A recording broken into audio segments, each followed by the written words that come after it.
বাংলাদেশে হিন্দু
আজ শ্রীভূমিতে যে কর্মনাশা বন্ধ আহ্বান করেছিল বিশেষত বিজেপি বিরোধী সব রাজনৈতিক দল,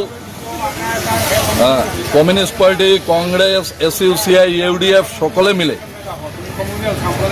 এই বন্ধ আজ শ্রীভূমিবাসী বিফল করে দিয়েছেন। এই বন্ধ আজ শ্রীভূমিতে তার কোনো ছাপ পড়েনি। শ্রীভূমির গাড়ি ঘোড়া চলছে, স্কুল কলেজ খোলা আছে, অফিস আদালতে কাজ হচ্ছে, ট্রেন চলেছে, কোনো জায়গায় বন্ধের বিন্দুমাত্র কোনো ছাপ পড়েনি। কিন্তু সবথেকে দুর্ভাগ্যের ব্যাপার হলো এই বন্ধকে সফল করার জন্য ওই রাজনৈতিক দলের লোকেরা নিজেদের কোনো ক্ষমতা নাই সেটা জেনে, নিজেদের সেই শক্তি নেই সেটা জেনে রাজ্যের বাইরে থেকে কিছু মানুষকে এখানে এনে যেভাবে পিকেটিং করিয়েছেন সকালবেলা, আর বিভিন্ন অফিস আদালতের মানুষ, স্কুল কলেজের শিক্ষক শিক্ষিকা, তাদের সঙ্গে যে সমস্ত দুর্ব্যবহার করা হয়েছে, সাধারণ মানুষ যারা রাস্তায় বেরিয়েছেন তাদের সঙ্গে দুর্ব্যবহার করা হয়েছে, কোন কোন জায়গায় মানুষকে আক্রমণ করা হয়েছে, এই সমস্ত বিষয় আমরা তীব্র ভাষায় তার প্রতিবাদ জানাই, তার নিন্দা জানাই। সাদারাশিতে গাড়ি ভাঙ্গা হয়েছে, এসিসিএন রোডে পোস্ট অফিসে যাওয়ার সময় পোস্ট অফিসের একজন কাস্টমার, ওনাকে শারীরিকভাবে লাঞ্ছনা করা হয়েছে, পেট্রোল পাম্প পয়েন্টে সাধারণ মানুষকে আঘাত করা হয়েছে।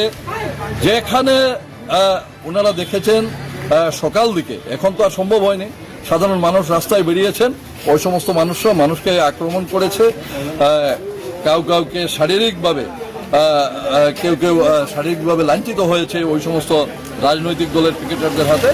এই সমস্ত বিষয়ের আমি তীব্র নিন্দা জানাই, প্রতিবাদ জানাই। বিজেপি যদি আজকের দিনে সক্রিয়ভাবে এই বন্ধ বিরোধিতায় নামতো, তাহলে আজকে কোথাও বন্ধ আহ্বান যারা করেছিলেন তারা তার আগে এই বন্ধ এখান থেকে উইথড্র করতে বাধ্য হতেন। আমরা আহ্বান জানিয়েছিলাম সাধারণ মানুষের কাছে এই বন্ধ যাতে মানুষ মেনে না নেন, এই কর্মনাশা বন্ধ যাতে মেনে না নেন। নাম পরিবর্তনে ওই সমস্ত রাজনৈতিক দলের কি গিয়েছে, কোনো কিছু নয়। ওরা গোলা জলে মাছ ধরে নিজেদের রাজনৈতিক স্বার্থ চরিতার্থ করতে চাইছেন, এতটুকু বিষয় আছে। শ্রীভূমির নামকরণে কি আছে? আজ 10 মাস পর তাদের মনে হয়েছে শ্রীভূমি নামকরণের জন্য বন্ধ আহ্বান করতে। তার পিছনে একটা পরিকল্পিত তাদের ইচ্ছা ছিল যে এই বন্ধ আহ্বান করে যতটুকু তারা করেছেন, আমরা প্রথমে যেটা ভেবেছিলাম, আমরা ওই দিন সাংবাদিক বৈঠকে যা শঙ্কা করেছিলাম, এই শঙ্কাকে আজকে ওনারা বাস্তবে পরিণত করেছেন। যে যে জায়গায় ঘটনা ঘটেছে প্রত্যেক জায়গায় এখানকার সাধারণ কোনো পিকেটার দেখা যায়নি, এখানকার যারা রাজনীতি করেন, যে সমস্ত রাজনৈতিক দলে আছেন, আমাদের বিরোধী হতে পারেন, আমরা তাদেরকে চিনি, তাদের মুখ আমাদের পরিচিত আছে, তাদেরকে দেখা যায়নি। দেখা গেছে রাজ্যের বাইরের অপরিচিত মানুষ যারা এখানে ঠিকভাবে কথা বলতে পারছে না, তারা এসে এখানে পিকেটিং করছে, আর এখানকার শ্রীভূমির সাধারণ মানুষকে তারা আক্রমণ করেছেন। এই যে একটা সংস্কৃতির জন্ম দিলেন, এই যে প্রতিহিংসামূলক রাজনৈতিক সংস্কৃতির আজকের এই বন্ধের নামে যারা জন্ম দিয়েছেন, তারা ভবিষ্যতের জন্য অশনের সংকেত আছে। শ্রীভূমির সাধারণ মানুষ তাদেরকে নিয়ে চিন্তা করবেন। আমি শ্রীভূমির সাধারণ জনগণকে ধন্যবাদ জানাই, কৃতজ্ঞতা জানাই আজকের এই বন্ধকে বিফল করার জন্য।